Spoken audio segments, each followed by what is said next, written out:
பொன்னாங்கண்ணி கீரை எது எதுக்குமா யூஸ் ஆகுது? இல்லை இது எதுக்கு பயன்படுத்துன்னு? எல்லாத்துக்கும் பயன்படும். கண்ணுக்குன்னுக்கெல்லாம் 40 நாளைக்கு சொன்னா நோவே கிடையாதுன்றாங்க. வெள்ளைக்கீரை பொன்னாங்கண்ணி கீரை வெள்ளைக்கீரை எடுத்துன்னு பாருங்களா. வெள்ளைக்கீரை இதே மாதிரி தான் பொருள் பண்ணணும். இல்லை பொன்னாங்கண்ணி கீரையிலே வெள்ளைக்கீரைன்னு புரியல. வெள்ளைக்கீரை வேற பொன்னாங்கண்ணி வேற. பொன்னாங்கண்ணி இப்போ இதெல்லாம் பொன்னாங்கண்ணி தானே? இதெல்லாம் பொன்னாங்கண்ணி கீரை. இது வெள்ளைக்கீரை. வெள்ளைக்கீரையா வல்லாரக்கீரையா? வெள்ளைக்கீரை வேற. நீ பொன்னாங்கண்ணி கீரை மட்டும் சொல்லுது வந்து ஆக்சுவலாக எதுக்கு பயன்படுத்துன்னு? கண்ணுக்கு நல்லது. கண்ணுக்கு குளிர்ச்சி. கண்ணுக்கு தான் நான் நல்லது. ஓஹோ, அதுதான் பொன்னாங்கண்ணி கீரை. அது பேரே பொன்னாங்கண்ணி.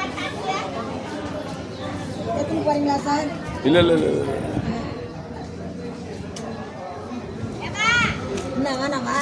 இல்லைம்மா ஏன்னா யூடியூப் வீடியோ எடுத்து ஏன் வரிசையில் உட்கார போட்டு மக்களுக்கு தெரிய வைக்கிறதுக்காக விளம்பரம். பரவாயில்ல, நான் வாங்கிட்டு போய் நான் என்ன பண்ணுறது? பொரிச்சு சாப்பிடுங்க. நல்ல சேனல் ஒன்றும் இல்லைப்பா.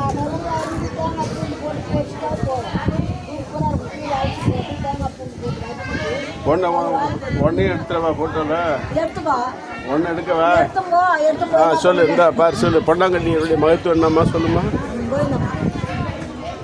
பொன்னாங்கண்ணிக்கீரையுடைய மகத்துவம் என்னம்மா? கண்ணுக்கு தான் நல்லது சார். ரொம்ப கண்ணுக்கு ரொம்ப நல்லது.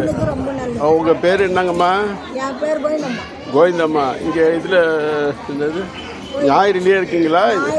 இது உங்கள் வயலில் விளைஞ்ச பொன்னாங்கண்ணி கீரை.